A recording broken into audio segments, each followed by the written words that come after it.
శ్రీమద్భగవద్గీత 18వ అధ్యాయము మోక్ష సన్యాస యోగము.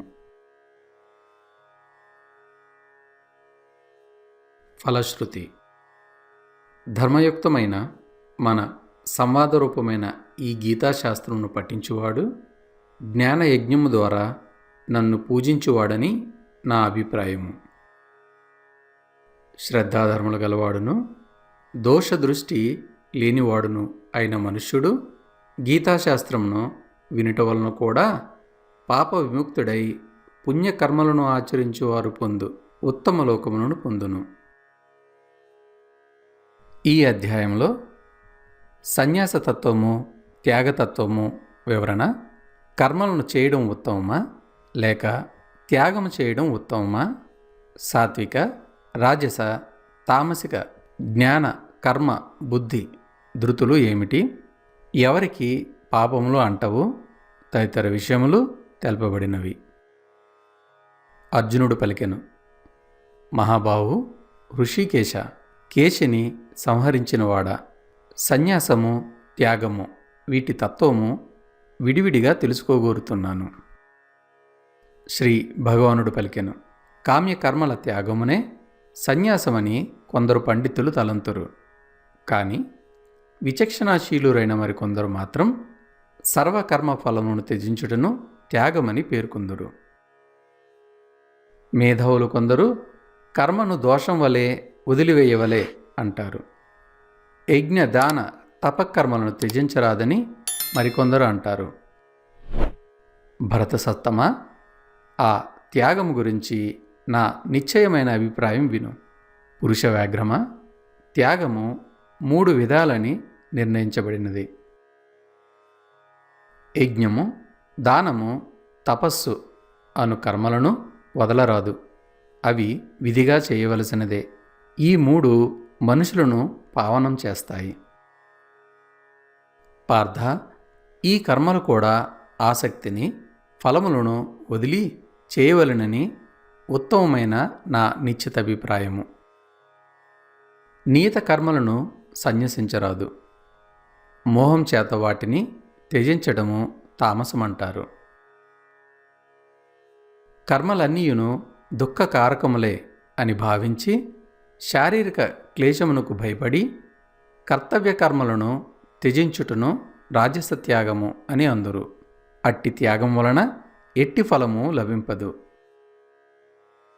అర్జున, శాస్త్రవిహిత కర్మలను కర్తవ్యములుగా భావించి వాటి అందలి ఫలాసక్తులను త్యజించి చేయుటయే సాత్విక త్యాగము అని భావింపబడును. త్యాగి బంధాదిహేతు అయిన కర్మను ద్వేషించడు. కుశల కర్మయందు ఆసక్తుడు కాడు. అతడు సత్వంతో నిండినవాడు, మేధావి, సంశయాలన్నీ తొలగినవాడు. దేహాన్ని భరిస్తున్న వానికి కర్మను నిశ్శేషంగా వదలడం శక్యం కాదు. కానీ కర్మఫలాన్ని త్యాగం చేసేవాన్ని త్యాగి అంటారు. కర్మఫలత్యాగం చేయని వారికి మరణానంతరం అనిష్టము, ఇష్టము, మిశ్రమము అని కర్మఫలము 3 విధాలుగా ఉంటుంది. కానీ సన్యాసులకు ఎక్కడా కూడా ఫలము కలగదు. మహాబాహో, సమస్త కర్మల సిద్ధికి వేదాంత శాస్త్రంలో చెప్పబడిన ఈ 5 కారణాలు చెబుతున్నాను, తెలుసుకునుము. కర్మల సిద్ధి యందు అధిష్టానము, కర్త, వివిధములైన కరణములు, నానావిధ చేష్టలు, దైవము అను 5 కారణములు. శరీరము, వాక్కు, మనస్సుల చేత నిర్వర్తించే ప్రతి కర్మకు, అది పుణ్యకర్మైనా పాపకర్మైనా, ఈ 5 హేతువులు. అటువంటప్పుడు బుద్ధి సంస్కారం లేని కారణంగా శుద్ధమైన ఆత్మను కర్మలకు కర్తగా తలంచువాడు సరిగా తెలుసుకున్నవాడు కాదు. అతడు దుర్మతి.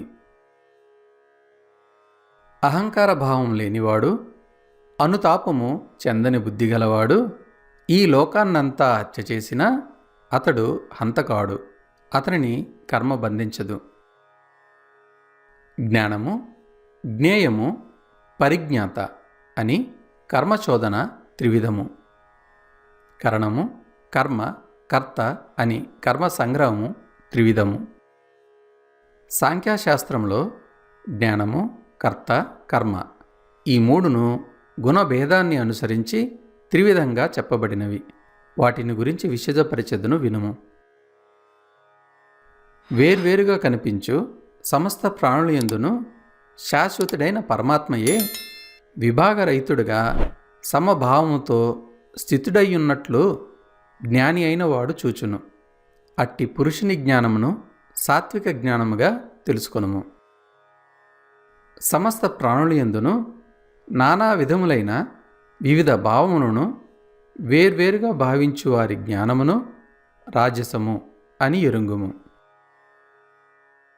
ప్రకృతి కార్యమైన శరీరమునే సమస్తముగా భావించి దానియందే ఆసక్తిని కలిగించినట్టుదియు, తాత్వికముగా అర్ధరహితమైనదియు, హేతుబద్ధము కానిదియు, తుచ్చమైనదియు అగు విపరీత జ్ఞానమును తామసము అని అందరు. దానివల్ల ఫలము స్వల్పము. ఫలాపేక్ష లేకుండుట, ఆసక్తిని విడిచి రాగద్వేషములు లేకుండా నిత్య కర్మ చేయుట సాత్వికము అనబడుతుంది.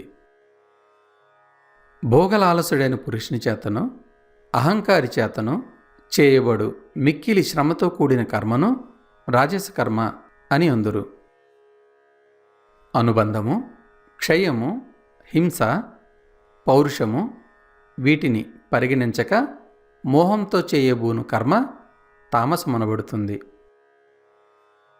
ఆసక్తిని త్యజించినవాడు, అహంకారరహితముగా భాషించువాడు, ధైర్యోత్సాహములు కలవాడును, సిద్ధి అసిద్ధుల ఎడ హర్ష శోకాది వికారములకు లోను కానివాడును అగు కర్త సాత్వికుడనబడును.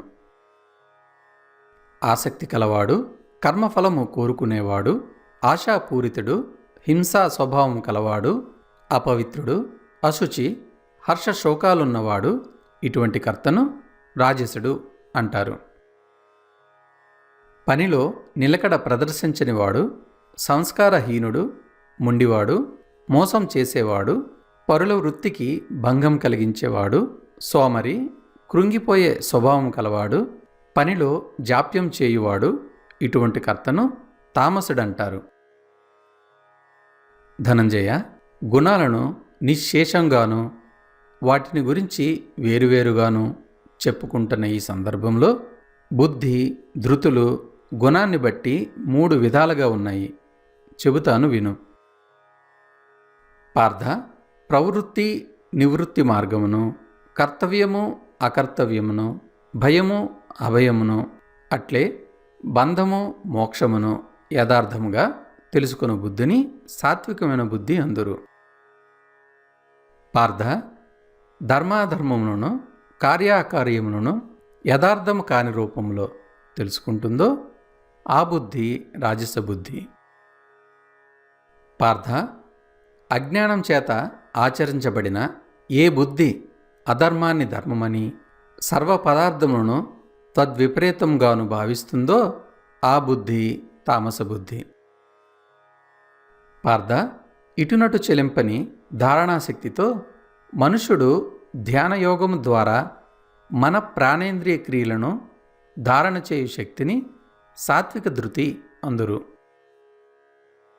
పార్థ, అర్జున, కర్మఫలేచ్ఛగల మనుషుడు మిక్కిలి ఆసక్తితో ధర్మార్థ కామ విషయములను ధారణ చేయు శక్తిని రాజస ధృతి అని అందురు. పార్థ, నిద్ర, భయము, శోకము, విషాదము, మదము వీటిని ఏ కారణంగా దుర్మతి విడువడో ఆ ధృతి తామస ధృతి. భరతశ్రేష్ఠ, ఇప్పుడు 3 విధాలైన సుఖము గురించి చెబుతా విను. అభ్యాసం చేత మనుష్యుడు దీని యందు రమిస్తాడు, దుఃఖశాంతిని పొందుతాడు. ప్రథమంలో విషం వలె, పరిణామంలో అమృతం వలె ఉండే సుఖము సాత్విక సుఖం అనబడుతుంది. దానివలన ఆత్మబుద్ధి ప్రసాదం కలుగుతుంది.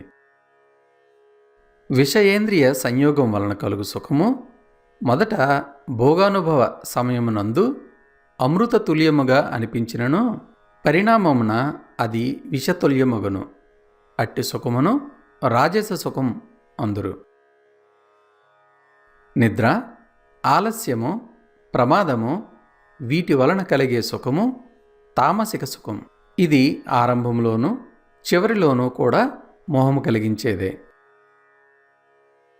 భూలోకంలో గాని, స్వర్గలోకంలో గాని, దేవలోకంలో గాని ఈ 3 ప్రకృతి గుణాల నుండి ముక్తమైన వస్తువు గాని, ప్రాణి గాని లేదు.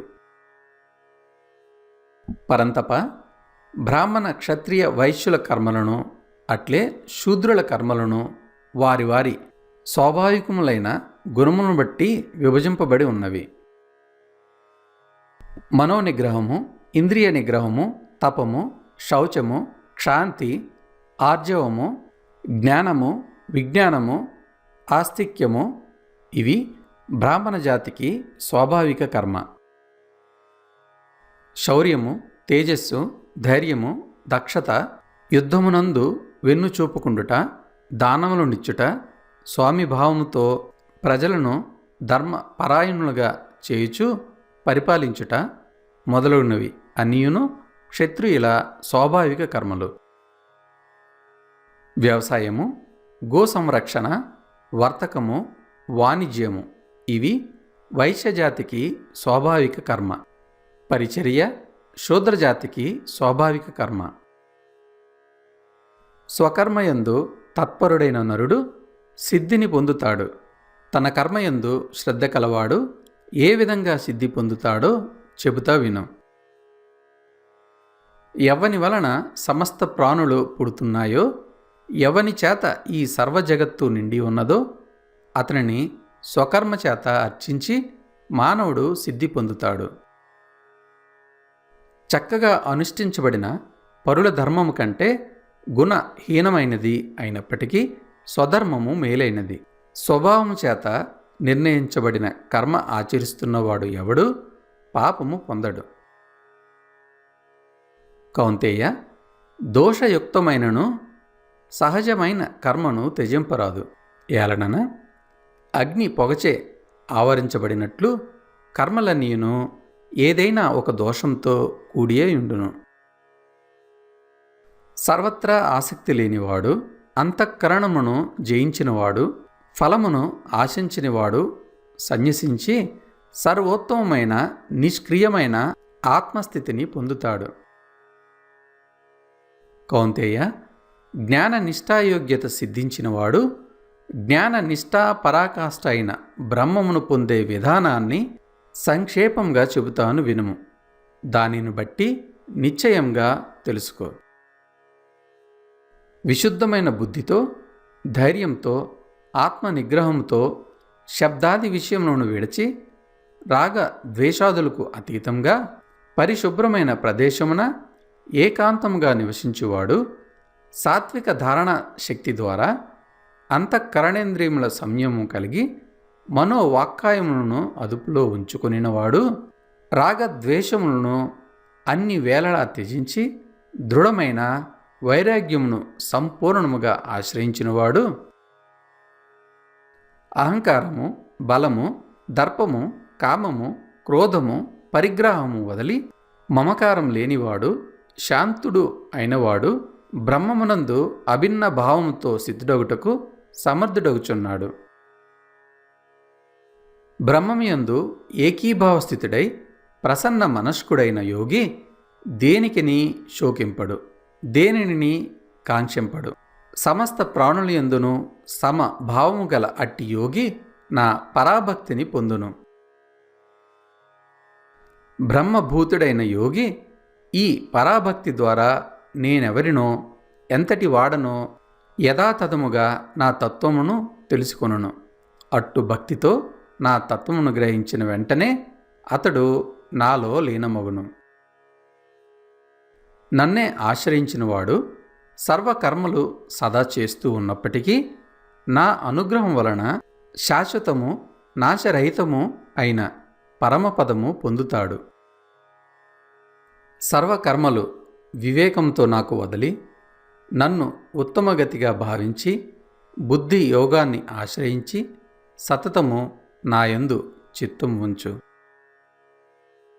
నాయందు చిత్తముంచినట్లయితే నా అనుగ్రహం చేత దాటరాని కష్టాలు దాటగలవు. లేక అహంకారం చేత నా మాట విననట్లయితే వినాశం చెందగలవు. అహంకారవశమున నేను ఈ యుద్ధమును చేయను అని నీవు నిశ్చయించుకునుట వృధా. ఏలనన నీ స్వభావమే యుద్ధము చేయుటకు నిన్ను పురికొల్పును. కౌంతేయ, స్వభావ సిద్ధమైన కర్మచేత నీవు బద్ధుడవు. మోహం చేత కర్మ చేయవలెనని నీవు కోరకపోయినప్పటికీ నీవు అవశుడవై ఆ కర్మ చేస్తావు. అర్జున, ఈశ్వరుడు సమస్త ప్రాణుల హృదయంలో ఉంటాడు.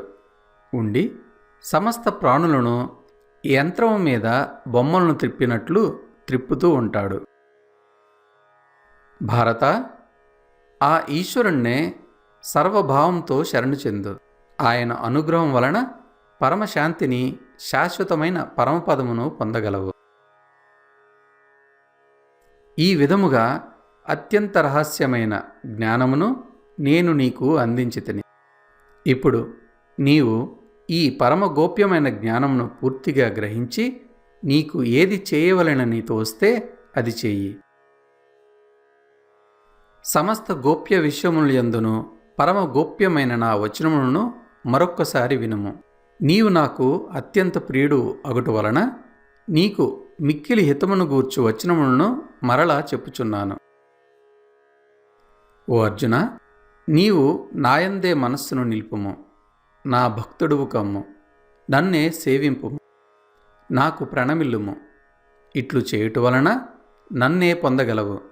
ఇది ప్రతిజ్ఞాపూర్వకముగా నేను చెప్పుచున్న మాట. ఏలనన నీవు నాకత్యంత ప్రియుడవు. సర్వధర్మాలను పరిత్యజించి నన్ను శరణు చెందుము. నేను నిన్ను సమస్త పాపముల నుండి విముక్తుని చేస్తాను. శోకించవద్దు. తపస్సంపన్నుడు కానివానికిని, భక్తి రహితునకును, వినవలెనను కుతూహలము లేనివానికిని నీవు ఈ గీతారూప పరమ రహస్యోపదేశమును ఎన్నడనూ తెలపరాదు. అట్లే నాయందు దోషదృష్టి కలవానికి ఎన్నడనూ ఈ ఉపదేశమును తెలపరాదు.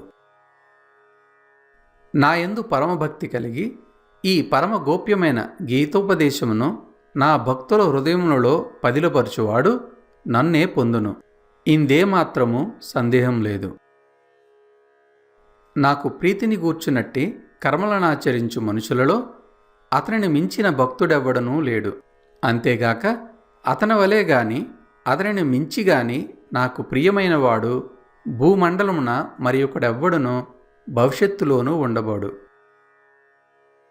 ధర్మయుక్తమైన మన సంవాదరూపమైన ఈ గీతాశాస్త్రమును పఠించువాడు జ్ఞానయజ్ఞం ద్వారా నన్ను పూజించువాడని నా అభిప్రాయము.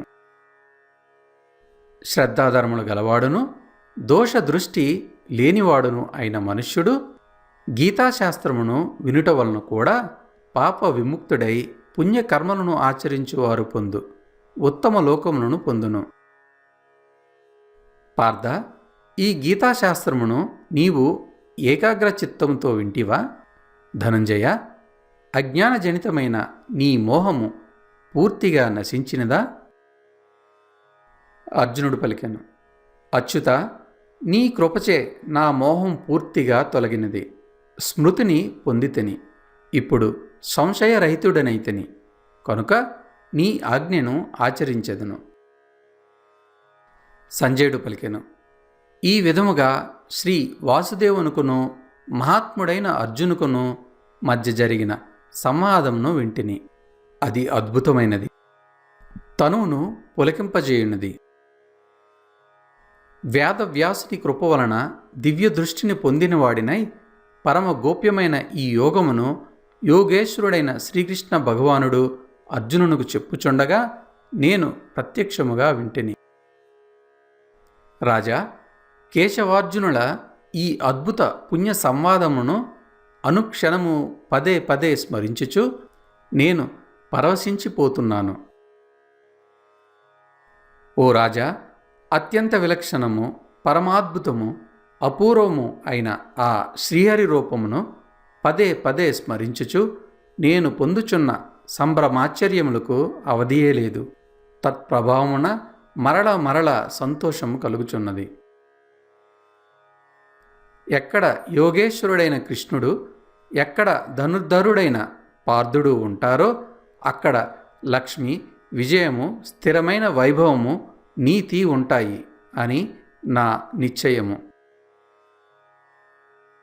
ఓం తత్సదితి శ్రీమద్భగవద్గీతాసు ఉపనిషత్సు బ్రహ్మ విద్యాయాం యోగశాస్త్రే శ్రీకృష్ణార్జున సంవాదే మోక్షసన్యాసయోగో నామ అష్టాదశోऽధ్యాయः.